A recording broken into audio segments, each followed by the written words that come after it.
Hello दोस्तों, हमारे channel रंग बिरंगी दुनिया में आप सभी का एक बार फिर एक नई वीडियो के साथ मैं बहुत बहुत स्वागत करती हूँ और आप सभी को छठ महापर्व की बधाई और शुभकामनाएं भी देती हूँ। तो आज मैं छठ महापर्व के दूसरे दिन की जानकारी लेकर आई हूँ। साथ ही व्रत खोलते समय हमें कौन कौन सी सावधानियां बरतनी चाहिए, क्या खाना चाहिए, क्या नहीं खाना चाहिए, खरना क्या है, इसका क्या महत्व है और खरना कैसे तैयार किया जाता है, ये सब कुछ जानने के लिए हमारी वीडियो में अंत तक बने रहिएगा।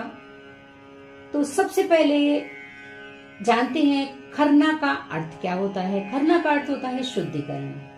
इस दिन महिलाएं उपवास करती हैं और छठी मैया का प्रसाद तैयार करती हैं।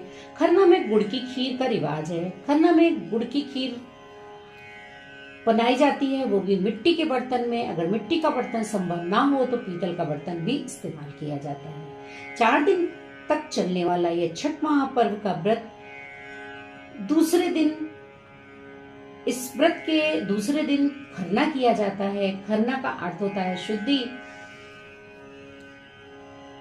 छठ महापर्व का आज है दूसरा दिन।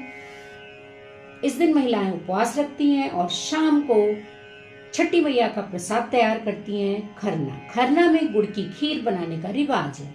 यह खीर मिट्टी के चूल्हे पर बनाई जाती है। व्रती महिलाएं प्रसाद के रूप में सबसे पहले इस खीर को ही ग्रहण करती हैं। इसके बाद इसे लोगों में बांटा जाता है। इस दिन सूर्य देव की विधिवत पूजा का भी विधान है। खरना का धार्मिक भी बहुत ज्यादा महत्व है, क्योंकि इसे भगवान की कृपा और समृद्धि के लिए किया जाता है। यह दिन विशेष रूप से संयम, भक्ति और सच्चे मन से पूजा करने का अवसर प्रदान करता है, क्योंकि व्रत की शुरुआत हो जाती है और ऐसा माना जाता है कि भगवान की परीक्षा भी बहुत जरूरी है। तो शुद्धिकरण का ध्यान रखते हुए संयम और भक्ति भी भगवान प्रदान करते हैं। खीर बनाने के लिए पीतल के बर्तन का प्रयोग किया जाता है। इसके साथ ही प्रसाद को शुद्धता से बनाना बहुत जरूरी है। खरना के दिन रसिया भात या गुड़ की खीर सिर्फ व्रती इंसान ही बनाता है। खरना के दिन सुहागिन महिलाएं से सिंदूर लगवाती हैं। छठ पूजा के 4 दिन के इस पर्व में सूर्योदय और सूर्यास्त का विशेष महत्व है। ऐसे में खरना के दिन सूर्योदय सुबह 6:46 पर होगा, वही सूर्यास्त का समय 5:26 पर होगा। व्रत खोलने के लिए कुछ नियम और उपायों का ध्यान विशेष रखना चाहिए। हल्के फल, संतरे का सेवन करना चाहिए। सूखे मेवे, बादाम, पिस्ता, किशमिश आदि फायदेमंद होता है। फल और मेवे पर्याप्त मात्रा में प्रोटीन, विटामिन और मिनरल्स देते हैं, जो कि हमारे शरीर को एनर्जी देने में सहायक होते हैं। अब जानते हैं व्रत खोलते समय हमें क्या खाना चाहिए। ठंडा पानी सबसे पहले, चूंकि 36 घंटे का व्रत होता है, व्रत खोलने के तुरंत बाद हमें सबसे पहले ठंडा पानी पीने की सलाह दी जाती है। इससे शरीर में ताजगी आती है और ऊर्जा मिलती है।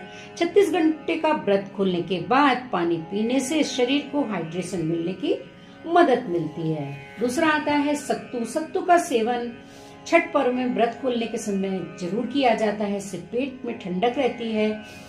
छठ का व्रत खोलते समय चने या ज्वार का सत्तू सेवन करने से शरीर को एनर्जी भी मिलती है और पाचन क्रिया में भी सहायता मिलती है। सत्तू का सेवन करने से व्रत के दौरान हुई थकान भी दूर हो जाती है।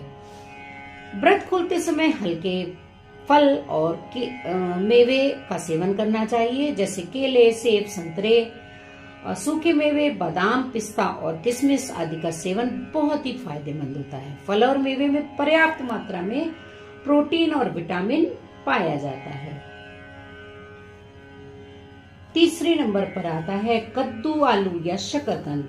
कद्दू, आलू या शकरकंद सेवन करना बहुत ही फायदेमंद होता है। कद्दू, आलू और शकरकंद हमें पाचन क्रिया में सहायता देते हैं। छठ व्रत खोलने के बाद हमें कौन सी चीजें नहीं खानी चाहिए। तला हुआ भोजन। व्रती को चटपटे और तले भारी भोजन से बचना चाहिए। इससे पेट में गैस और एसिडिटी की समस्या हो सकती है। मांसाहार। छठ पूजा के दौरान मांसाहार का सेवन करना बिल्कुल भी वर्जित है।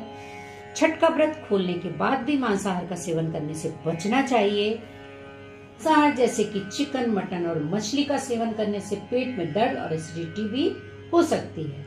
मसालेदार खाना, छठ का व्रत खोलने के बाद मसालेदार और तैलीय खाद्य पदार्थों से बचना चाहिए। ये पाचन क्रिया को प्रभावित करते हैं और पेट की परेशानियों का कारण बन जाते हैं।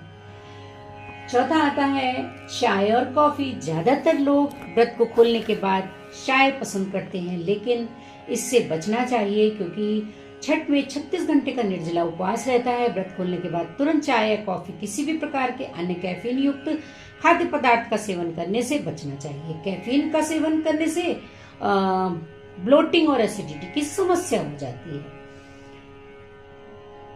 छठ पूजा का व्रत एक कठिन तपस्या है जिससे शारीरिक, मानसिक और आत्मिक शुद्धि का महत्व होता है। व्रत खोलते समय हमें इस बात का ध्यान रखना चाहिए कि हम हल्का और पौष्टिक आहार ही लें ताकि हमारा शरीर उसे जल्दी से पचा सके। जय हो छठी मैया। आशा करती हूँ सभी का व्रत सफल हो और सभी पर छठी माई की कृपा बनी रहे।